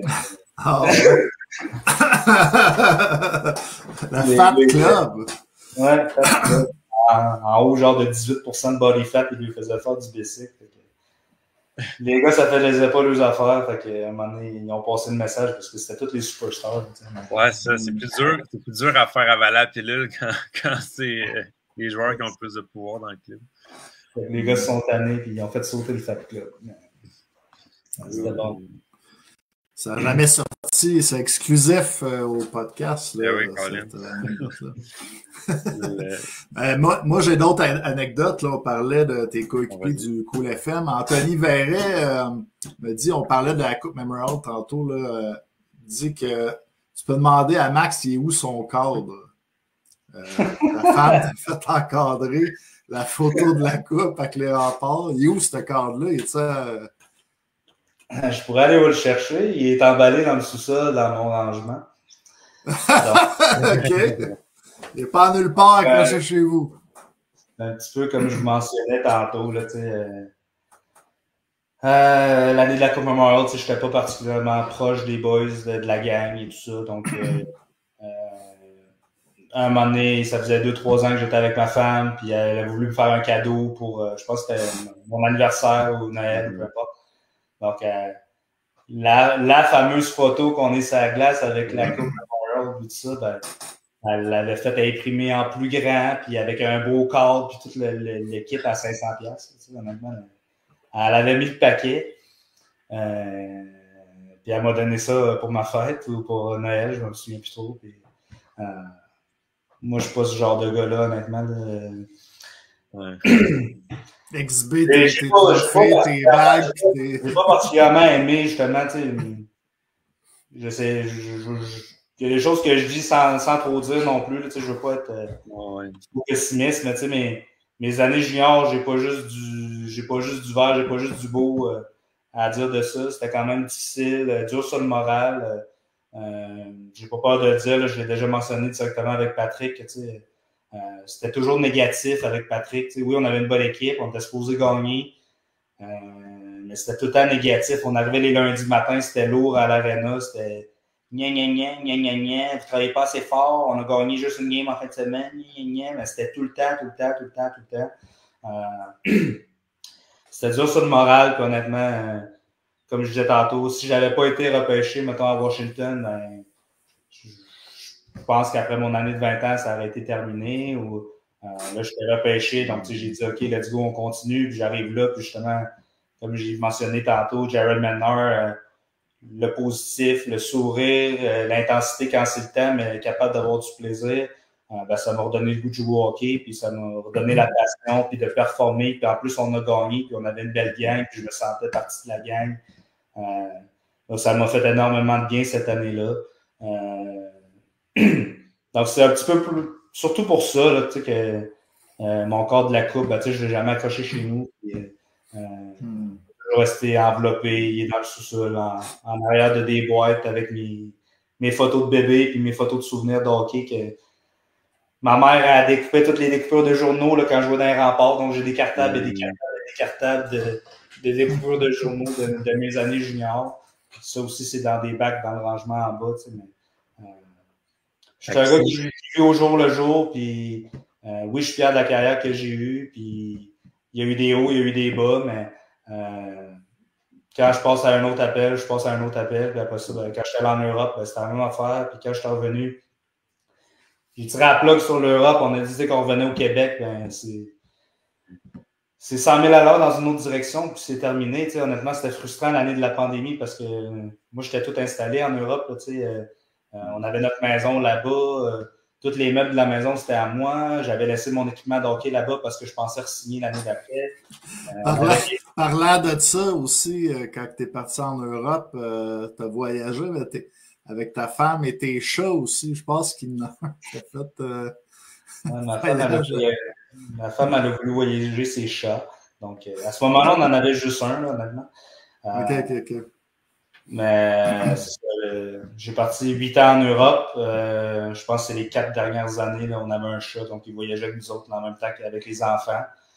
Sauf que nous, souvent, on faisait une connexion. Je pense que c'est arrivé 1 an ou 2 qu'on faisait une connexion. Donc, nous, on faisait Québec-Montréal, Montréal-Nantes ou Montréal-Paris, quelque chose comme ça. Tandis que ma femme, ben, avec le chat ne pouvait pas faire de connexion.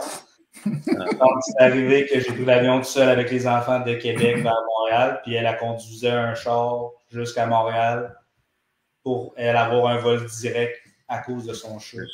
Donc, c'est le genre de choses qui me font fâcher un petit peu, mais c'est ça la vie de couple. Honnêtement, elle a fait énormément de sacrifices, elle aussi, comme je mentionnais tantôt. Là.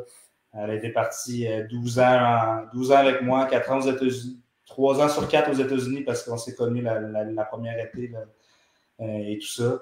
8 ans en Europe avec moi, énormément de sacrifices. Comme je mentionnais dans la East Coast tantôt, là, elle impactait le char, elle suivait à gauche, à droite, elle partait sa route, des fois 13 jours. Elle était toute seule tout ce moment-là, laissait tomber sa carrière pour me suivre à ce moment-là. Donc, je ne suis pas fâché à cause d'une histoire de chat, mais c'est le genre de choses que moi, je n'aurais pas fait personnellement. Puis comme j'avais commencé à mentionner tantôt, en France, tous les meubles étaient à moi parce que l'équipe nous donnait des meubles. C'était pas très beau. Donc, à un moment donné, tu restes là 1 an, 2 ans, mais change tous les meubles dans la maison. Puis là, c'est tous les cadeaux de Noël des enfants. Mais, on avait plein de décorations, plein de jeux, plein de choses. On avait des vêtements pour l'année d'après, des manteaux d'hiver pour l'année d'après. T'sais. On est parti en catastrophe là, quand Trudeau il a dit les étrangers qui sont ailleurs qu'au Canada, revenez au pays, c'est le temps. Là. Nous autres, ça, c'était le samedi, puis nous autres, le mercredi, on était dans l'avion. Donc, on est vraiment partis, on a tout laissé là-bas. Laissé la roche de hockey, mes meubles, tout était à nous autres. Là, les vélos électriques, tous les meubles de la maison, tous les jeux des enfants. Donc, on a tout laissé là. C'est sûr que par après, ma femme a essayé de vendre par Marketplace. Il n'y avait pas ça de même là-bas, mais par message, elle a vendu une coupe d'affaires. La quantité de stock qu'on a perdu, honnêtement. Faut juste pas y penser. On tourne la page 100 000 à l'heure dans la nouvelle direction, puis go, on est reparti.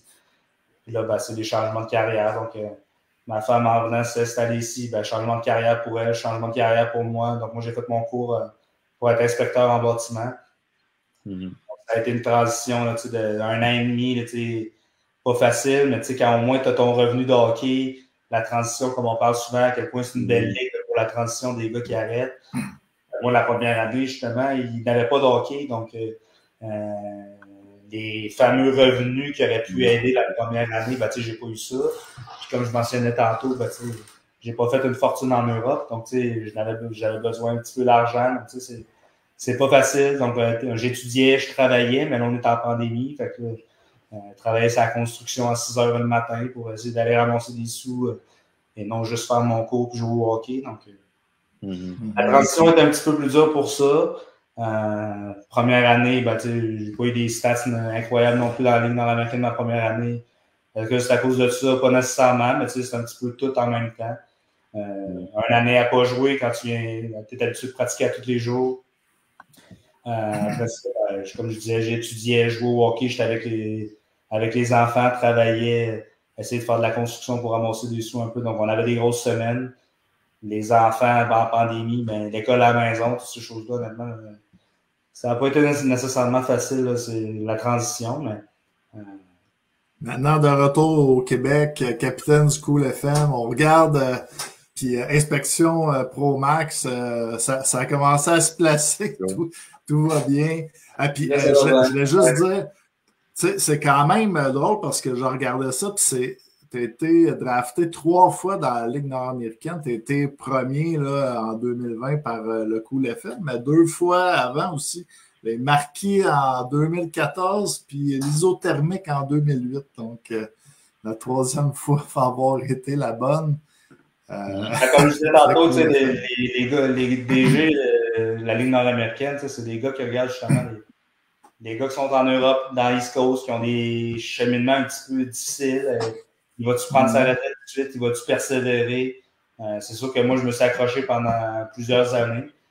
C'est sûr que en 2014, j'ai failli lâcher. Puis en 2008, comme je te disais, si c'était pas que je t'ai drafté puis que je allais dans la Ligue américaine avec mon contrat, j'aurais sûrement arrêté puis j'aurais peut-être joué à Tedford en 2009. Donc, tu sais, honnêtement, ça prend pas grand-chose. Donc, c'est pour ça que les DG sont actifs quand même puis qu'ils suivent les parcours de chacun. Puis honnêtement, la quantité de choses qu'ils savent sur tout le monde, c'est assez impressionnant. Donc,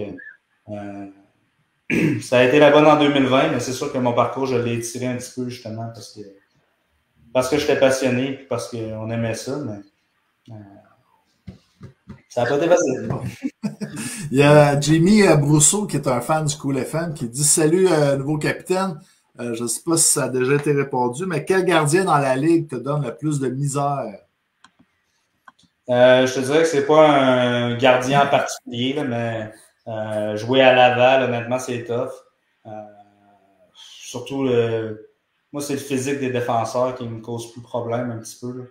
Quand t'arrives contre des Yann Sauvé, des Léveillé, des gars physiques devant les buts, c'est ça qui est le plus dur pour moi. Tu sais, je suis un gars qui travaille beaucoup dans les coins et autour du but. Là. Mais quand tu arrives devant le but contre Yann Sauvé avec le crochet, avec le bâton facile, c'est pas facile. Tandis que j'arrivais en Europe, je faisais la pluie et le beau temps de ce côté-là. Honnêtement, dans les coins, c'était facile. En avant des buts, il n'y a personne qui prenait mon bâton, il n'y a personne qui me crochetait. Donc, ça a été ça le plus gros changement pour moi, là, de m'ajuster aux gros défenseurs. C'est-tu la Ligue qui était le plus physique, peut-être, dans ta carrière, la Ligue nord-américaine? Oui, c'est sûr que oui. Les gars, ils ont de l'expérience. Ça joue du bâton pas mal. Puis justement, le positionnement devant le but, puis tout ça. Puis surtout que je n'étais pas habitué. Là, quand ça fait 10 ans que je ne joue pas de même, maintenant, tu n'es plus habitué. Mais je dirais l'équipe au complet défensive de Laval là, qui était difficile dans les dernières années. De mon côté, à aller marquer des buts importants autour du filet, là, qui n'est pas facile. Moi, j'ai une petite dernière question. Là. Je voulais faire un petit jeu. Dans le fond, là, de tous les joueurs avec qui tu as joué dans ta carrière, ça peut être les Remparts, la East Coast, la Ligue américaine, même en France, ou le Cool FM. J'aimerais ça que tu nous fasses un starting five avec qui tu aimerais ça commencer, mettons, une game 7 de finale. Ça serait qui, là, les joueurs avec qui tu aimerais jouer, là, et qui tu as déjà joué? Mettons qu'on considère que toi, tu es à l'aile gauche au centre, là. Ça serait qui, ton 2 attaquants, 2 defs, un goaler? Ben, c'est sûr que dans tout ça, c'est sûr qu'il y a Radulov en premier. Donc, c'est sûr que c'est le meilleur joueur avec qui j'ai joué de ma carrière. Mais que ce soit talent, que ce soit énergie, vitesse, passion.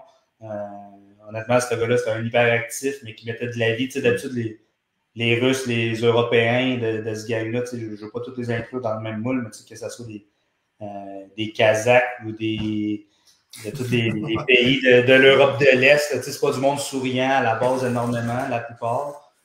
Tandis que Radu, il était tout le temps en train de crier, tout le temps... Mais tu sais, positivement, il mettait de la vie avec les trainers avec qui il n'était pas capable de parler de toute façon, parce que le trainer ne parlait pas anglais, puis Radu, il parlait à peine anglais.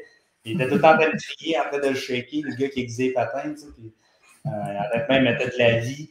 Mais c'était la même chose sur la glace, un passionné intense, mais toutes les skills du monde, là, puis qui veut gagner. Donc, c'est sûr que Radu, je le mets avec moi, c'est certain. Deuxième, c'est Marc-Édouard Vlasic. Donc, Marc-Édouard, c'est sûr que dernièrement, là, en fin de carrière, là, il y a eu un petit peu de reconnaissance d'être à Team Canada et toutes ces affaires-là. Pendant longtemps, il a été un petit peu dans l'ombre des autres, mais un joueur de même, là, honnêtement, il est toujours bien placé, il fait bien paraître tout le monde. Ça a l'air facile, sa game, parce que c'est simple, mais bien placé, bien efficace.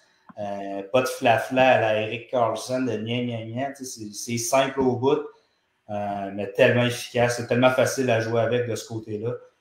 Donc, c'est sûr qu'en défensive, il y aurait Marc-Edouard.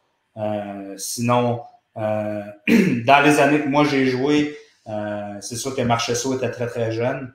Mais avec la carrière qu'il y a en ce moment, là, si tu me parlais plus de, mettons, une game 7 en ce moment, si j'ai le choix d'aller chercher quelqu'un, c'est sûr que je mets John dans mes côtés. Pourquoi? Ben, c'est la détermination, c'est ce gars-là, peu importe le niveau où il a joué, c'est tout le temps la même chose. Il se démarque, peu importe. Moi, je l'ai vu jouer justement la première année qu'il est arrivé pro là, dans la Ligue américaine. Il avait signé un two-way avec la East Coast, avec Connecticut. Il arrive là tellement dominant, là, ça n'avait aucun bon sens. Là. Il a fini l'année match des étoiles, les premiers trios avec Chris Newberry et Ryan Bourque. C'était le petit 2 contre 1 ou le petit passe sur le bord ou le petit shot dans le top. Ça avait tellement de l'air facile. Puis, tu viens de faire un gros step là, de junior à la Ligue américaine. Puis, pour lui, ça a toujours de l'air facile. Puis après ça, oui, il a eu tough, il est longtemps dans la Ligue américaine, puis après ça, il a monté dans la Ligue nationale, puis tout ça, mais tellement dominant, peu importe le niveau, là, mais tout le temps tellement acharné, puis c'est un gagnant. Donc, donc John serait aussi sur cette équipe-là. Donc, un def, un goaler, c'est ça? Dans les gardiens de but, là, j'ai joué avec Braden Oldby dans la Ligue américaine un petit peu. Moi, j'étais plus dans la East Coast quand lui était à Hershey, là, mais honnêtement, quel grand gardien de talent, mais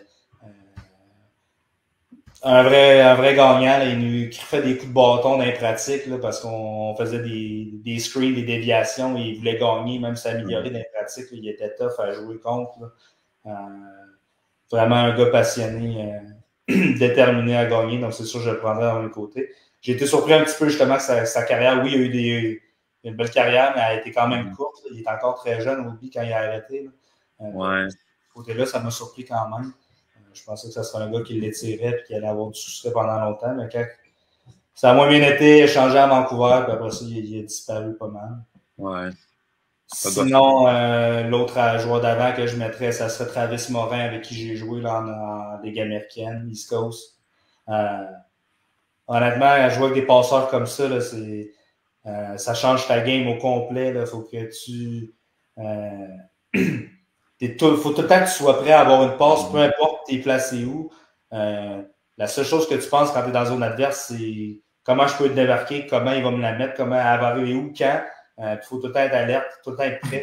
Parce que quand il y a un gars sur le dos ou qu'il soit face à la bande ou peu importe, elle va sortir, il t'a vu, elle va s'en venir au bon moment, à la bonne place. Fait que sois prêt pour te dégonner le plus vite possible. Puis de surprendre le gardien le plus vite possible parce que tu sais jamais quand ces gars-là vont te la passer. À plus petite échelle, j'ai joué avec Yannick Riendo là, qui a joué à Jonquière, particulièrement, pas celui qui était à Québec, mais l'autre Yannick Riendo. J'ai joué avec lui en Europe une année, puis c'était la même affaire, là, honnêtement. Là. Sois toujours prêt parce qu'elle arrive, il ne te regarde pas ou il fait une feinte de shot puis il te la glisse, mais si tu n'es pas alerte, tu mords toi-même à la feinte de shot puis tu penses qu'il va shotter, mais elle s'en vient la passe. Donc, faut toujours rester prêt avec des gars comme ça. Il y a un dernier def, Un petit dernier défenseur, là, vite de même, il y en a eu un méchant paquet de bons défenseurs. Mais quand j'étais à Hershey, là, il y avait John Carlson qui était là, mais celui de Washington, John. Donc, il était vraiment très bon, très dominant. Puis, là, la carrière qu'il a eu dans la nationale après, c'est vraiment spectaculaire. Donc, tous des gars incroyables. Là, dans l'East Coast, il y a énormément de bons gardiens. Là, donc, j'ai joué avec Varlamov, Nervert, James Reimer. En 3-4 ans, East Coast, c'est tous des gars qui ont tourné autour de nous autres. Il y a tellement de mouvements, là, des blessures, c'est pas long. Là. Il y a 5 goalers dans l'organisation, donc ça change vite. Surtout chez les prospects. Là, donc, On en veut un aussi. On en veut un chez le Cool FM aussi. Tu es là depuis quelques années. Là, cette année, il y a quand même un renouveau avec on parlait de défenseur Nathan Larose. On a des Gabriel Chabot qui se sont rajoutés, Cédric Montmini. On veut un gars aussi du Cool FM. Là. C'est sûr que honnêtement, on ne se fera pas de cachette. On change de niveau un petit peu. Là, on ne se fera pas de cachette. Là, je te parlais de joueurs super vedettes en Ligue nationale avec qui j'ai côtoyé. Mais c'est sûr que des gars de talent, il y en a encore énormément avec le Cool FM. Moi, c'est ça. Le plus impressionnant, c'est Mathieu Roy. Je sais qu'il n'est plus là, mais comme assistant coach maintenant.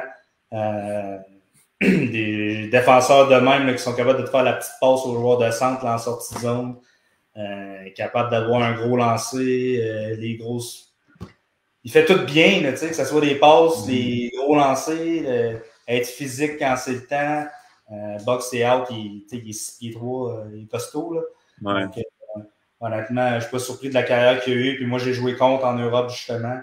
Donc, super difficile à jouer contre. Là. Moi, je jouais 3 contre 5 contre leur powerplay là, quand ils jouaient à Rouen en Europe. Là, puis je te dirais que ça allait vite un petit peu. Puis tu savais qu'elle finissait dans le top. Mais tu savais pas c'était lequel qui allait mettre dans le top. Mais souvent, c'était Mathieu, justement, qui griffait un one-timer sur le bord de la tête. Puis elle finissait bar down l'autre bord. Donc, honnêtement, Mathieu, une carrière incroyable. Là, mais vraiment super bon. Sinon, dans les joueurs actifs, là, il y en a plusieurs bons, mais on n'a pas de super vedette non plus. On a 3 belles lignes qui travaillent bien ensemble. La ligne des nouveaux, justement, ils font super bien. Ils scorent des gros goals. Cédric Montmini, gros début de saison. Il utilise sa vitesse. Il a créé 3 échappées l'autre fois. Il avait dans le but. Les gars, ils se complètent bien. Ils jouent bien ensemble. Ça nous fait du bien d'avoir une deuxième ligne qui produit beaucoup. L'année passée, il y avait Benjamin Lagarde sur notre deuxième ligne qui créait beaucoup de buts offensivement aussi. On l'a perdu malheureusement avec les transactions et tout ça. Là. Donc, ça n'a pas été facile, beaucoup de changements à Saint-Georges. On parle plus de la Ligue nord-américaine avec vous autres à soir, là, honnêtement.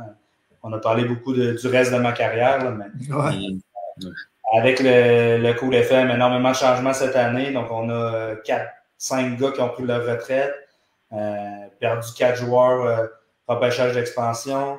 Après ça, on a fait un échange pour aller rechercher Simon Demers. Donc, on a donné 3 gars encore pour aller chercher Simon Demers. Après ça, on voulait le premier pick overall pour aller chercher Gab Chabot, puis qu'on savait que Québec le voulait. Donc, donner Philippe Hudon pour aller le chercher. Donc, énormément de changements là, qui font qu'on a quasiment 8 ou 9 nouveaux dans l'alignement. Là. Donc, c'est pas facile. Pardon? J'ai dit, mais ça va bien à date. Si vous ça va bien. Les niveaux contribuent beaucoup. C'est sûr que Nathan, ça a été long un petit peu avant qu'il signe. Donc là, ça nous fait du bien qu'il soit là. On a plusieurs blessés aussi. Donc, Alexandre Gosselin en défense qui n'est pas là. Mathieu Gagnon, qu'on a hâte qu'il revienne en tabarouette aussi. Donc, c'est sûr que ça va nous faire du bien. Ça va être le fun, ça, avoir Larose puis Gagnon en même temps. Ça va aller vite. Ouais, on va attaquer à 4 tout le temps, donc ça va être bon. Donc, c'est sûr que nous autres, c'est ça qu'on aime là, quand les défenseurs rejoignent Atlanta, qui viennent créer des surnoms. Là, donc, c'est super le fun de jouer avec des gars de même. Donc, honnêtement, j'ai hâte que Mathieu soit là. On a tous hâte qu'il soit en pleine forme. Donc, ça va nous faire énormément de bien. Donc, tu sais, quand je dis on a 9 changements plus 2 blessés, mettons que ça fait 11 nouveaux. Là. Ça change un club là, sur 20 joueurs. Là, donc, ça prend un capitaine pour l'aider ça. Santé et qu'il puisse nous aider parce que ça va faire du bien. Le début de saison est encourageant, mais je pense qu'on est encore capable de mieux. Honnêtement, oui, on a gagné l'autre jour contre Thetford, mais tu regardes le score final, c'est 10-3 ou 10-4, mais ça ne reflète pas la game du tout. Là, honnêtement, quand c'était 4-1 pour nous autres, ça aurait pu être 4-1 Thetford. Mais vu qu'on a le meilleur goaler de la Ligue, c'est nous autres qui venaient 4-1, mais ça aurait pu très bien être l'autre bord. Puis après ça, 2-3 powerplay goals, puis après ça, dans cette game-là, justement, on t'a vu, t'as marqué comme le 8 ou le 9e but, puis quand t'es revenu voir les gars pour célébrer, t'as fait une petite phase de Je veux pas. T'as pas je me sens trop levé le quasiment bras, mal. Honnêtement, on a du respect entre boys, entre gang, mais tu es tout le temps content de scorer, mais quand c'est rendu 8 à 3 ou tu as pas de même, tu te calmes les nerfs un petit peu, mais des fois, on se fait des blagues entre nous autres en voulant dire hey, t'es pas scoreur ou mettons, tu viens de manquer 3 chances, puis là, après ça, ben, la 4e, tu la mets dedans, ben là, les autres, ils me niaisent, il était temps que tu en mettes une dedans, on essaie d'avoir du plaisir entre nous autres, mais rendu à 8-3, à un moment donné, on essaie de garder ça mollo pour pas faire exprès pour niaiser l'autre équipe à un moment donné, parce que des fois, c'est nous autres. T'as-tu peur que c'est l'autre bord, puis on trouve pas ça drôle non plus. Ouais. T'as-tu peur que justement, peut-être ça débrette si quand Nathan Larose il a splitté 2 gars puis essayé de la finir entre les jambes quand c'était genre 7-2? Un joueur de même, là, honnêtement, il sait pas lui non plus qu'est-ce qu'il va faire.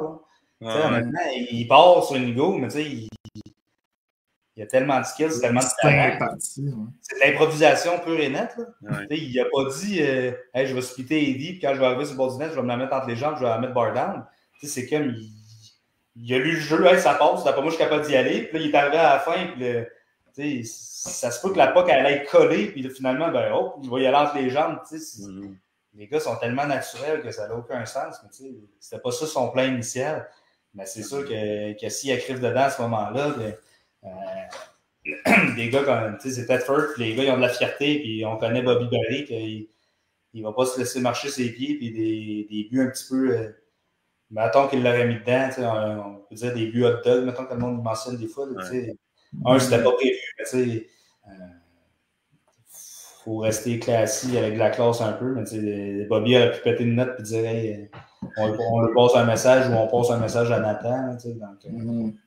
C'est sûr, je n'étais pas déçu qu'elle ne rentre pas pour pas mettre la foire à ce moment-là, parce que honnêtement, de ce que je me souviens, ce game-là, on n'était pas équipé pour brasser trop. Donc, je pense que ce game-là, André Thibault n'était pas là, de ce que je me souviens. On n'a pas beaucoup de tough, là, donc honnêtement, on n'est pas équipé. On a une équipe jeune, petit, rapide, des jeunes attaquants fougueux là, qui ont de la vitesse en zone offensive, puis c'est ça que les autres équipes trouvent dur. Il y a plusieurs équipes qui ont des gros défenseurs, mais nos petits attaquants, quand on a le contrôle, que ce soit Anthony Verrette, Michael Réaume, ou même les nouveaux, c'est pas des gars super costauds. William Leblanc, Gab Chabot n'est pas très grand non plus. William Breton, capable de brosser un peu, mais il n'est pas costaud tant que ça. Là, donc, c'est bon pour nous autres. Charles Tremblay est un bon joueur de hockey, mais il pèse 170 livres. Donc, je pesais ça à midget 3. Bon. On salue ton coéquipier Charles Tremblay. Maxime, en terminant, si tu peux peut-être dire un message aux partisans du Cool FM là, pour vous encourager à venir là, à l'aréna de Beauceville, les prochains matchs à domicile. On le sait que c'est difficile, là, vous n'êtes pas à votre domicile habituel là, en ce moment, là, mais un petit message d'encouragement. Là. Ben, comme tu l'as dit, là, honnêtement, là, c'est pas facile cette année. On joue à Beauceville. C'est pas Saint-Georges. C'est pas très loin, mais c'est pas la même aréna. C'est pas la même ambiance. Tout le monde est super conscient de ça. Honnêtement, on ne se fait pas de cachette que l'équipe perd de l'argent beaucoup de jouer là-bas à cause de la grève. C'est pas ce qu'on veut. Ouais. Bien évidemment, c'est pas ce que l'équipe veut. La ville non plus. Juste de continuer de nous supporter et surtout de se présenter à l'aréna parce que c'est ça que l'équipe a besoin. Je sais qu'il y en a qui l'écoutent en ligne ou peu importe, mais si vous êtes capable de vous déplacer, venir prendre une bière à l'aréna, honnêtement, ça va faire du bien à tout le monde parce que on a besoin de votre présence. Si c'est rendu qu'on joue 36 games sur la route, là, honnêtement, ça va être difficile. Faut qu'on se sente à la maison à Beauceville. On a besoin que nos partisans soient là. Honnêtement, les foules des 2 premiers matchs, c'était pas spectaculaire. Mais on le comprend, là, c'est des sacrifices pour tout le monde. Je pense qu'en plus, là, je pense que les enfants, il faut qu'ils payent, là, une affaire de même. Donc, honnêtement, les familles de 4 ou 5 qui n'amènent pas leurs enfants, des choses comme ça, c'est des détails qui font une grosse différence. C'est pas évident pour personne. C'est pas ce qu'on veut, mais s'il vous plaît, continuez de venir, essayez de venir nous encourager sur place. C'est ça qu'on a besoin. C'est ça qui donne un coup de main à l'équipe. puis de ne pas lâcher. Puis c'est sûr que tout le monde fait tout ce qui est en leur pouvoir pour ramener le club à Saint-Georges le plus rapidement possible, mais c'est tout hors de notre contrôle. Puis les dirigeants, ils font des pieds et des mains pour tout faire. Là. Je pense qu'ils ont même essayé d'acheter l'aréna ou de pas dans le même, honnêtement. Là, ils sont prêts à tout pour sauver le club là, parce qu'honnêtement, ça va être difficile. Ils font pas nos propriétaires ne font pas des fortunes avec ça. Honnêtement, c'est plus de dépenses que de revenus là, souvent. Donc, honnêtement, si ça perdure, là, le club risque d'être en difficulté là, si ça perdure tout au long de l'année. Là, donc, si vous voulez, présentez-vous et lâchez-nous pas parce qu'on a besoin de tout le monde. Puis chaque personne qui se présente à l'aréna fait une grosse différence. Donc, merci de nous supporter, de ne pas abandonner. Puis on va tout donner pour que ça soit chez nous, pour que ça soit notre aréna. En attendant, c'est sûr qu'on va revenir nous autres aussi à Saint-Georges, mais en attendant, on va essayer de faire ça notre maison, notre aréna. Je vais rajouter aussi que Charles Tremblay, s'il score en prolongation, vous aurez peut-être la chance d'avoir un bâton dans les estrades. Donc, si vous êtes présent à l'aréna, toi, Maxime, si tu fais un but en prolongation, c'est quoi que tu peux donner aux partisans pour les motiver un peu là, à venir? Ah, j'avais rien prévu ton cadre qui est dans la Coupe Memorial, qui est encore dans ta boîte, peut-être. Je pourrais l'offrir, mais je pense que ça ne passera pas au conseil matrimonial. Si j'en parle avec ma conjointe, je risque de ne pas pouvoir le donner. C'est tout pour la chicane chez nous. C'est bon. Elle remplacerait avec un cadre du cool de quand vous avez gagné la Coupe. Ça pourrait être bon. On pourrait mettre ça une petite enchère, là, un petit cadeau, là, un tirage au sort pour les partisans qui étaient présents là, lors d'une victoire en prolongation. Ça serait le fun pour tout le monde. Une inspection de maison gratuite, quelque chose de même là, aussi, ça pourrait être une bonne idée. En même temps, ça fait la publicité. Écoute. Oui, Max. Donc oui, on pourrait faire une petite inspection n'importe qui achète une maison. Là, on est là disponible pour vous. On se promène beaucoup aussi. On a un grand territoire, la Québec, la Beauce, partout, n'importe où. Je ne vais pas jusqu'à Montréal normalement, mais on pourrait se déplacer. Pour un partisan de la Ligue nord-américaine, on pourrait se déplacer. Bon. Ouais. Sur ces belles paroles, Maxime, merci d'avoir été présent avec nous ce soir. On a eu du plaisir. On t'a plus connu aussi. On te voit sur la glace comme joueur de hockey, là, mais un peu comme être humain également là, qu'on t'a connu ce soir. On a su que les carrières de joueurs de hockey, ça peut être le fun, ça peut être moins le fun également. Et en ce moment, on a du plaisir avec le Cool FM, puis c'est ça l'important. Si je joue encore à 37 ans, c'est parce que j'ai beaucoup de plaisir. Donc oui, on va l'étirer le plus longtemps possible parce que justement, c'est le fun. Puis mes enfants sont rendus à 8 ans et demi puis 10 ans. Donc ils veulent pas manquer une game, ils aiment ça. Mon gars veut pas manquer le warm-up, des affaires de même. Donc c'est beaucoup plus facile. Cool. Ceux qui ont des bébés, c'est vraiment pas évident. Donc ma conjointe qui aime le hockey beaucoup aussi. Donc ça l'aide énormément. D'après moi, ça ne sera pas ma dernière non plus. Là, on aime bien ça. Donc, on va l'étirer. Je te garantis pas que je vais me rendre jusqu'à 45 comme Alex Tremblay. Là, mais... Après ça, peut-être que ça va être comme tes anciens coéquipiers qui sont maintenant derrière le banc ou dans les bureaux. Ça ne tombe jamais une autre carrière qui va se dessiner par la suite. On verra. On verra la fois, mais... on aime ça, on donne beaucoup d'heures là-dedans, donc c'est la passion. La passion nous amène à l'aréna chaque jour. Merci Maxime et on te souhaite une bonne saison 2024-2025 avec le Cool FM. Yes, et on vous souhaite de retrouver votre aréna aussi le plus rapidement possible. J'espère. Merci à vous autres et continuez votre bon travail, vous êtes super bons. Merci Max. Salut, bonne soirée. All right. Donc, Maxime Lacroix du Cool FM de Saint-Georges. Yes. C'était très intéressant. On pourrait peut-être aller, David, là, avec les matchs, là, en terminant les matchs qui ont lieu ce week-end. On va y aller rapidement. Quand même un bon programme ce week-end. 7 matchs. On a du hockey de jeudi à samedi.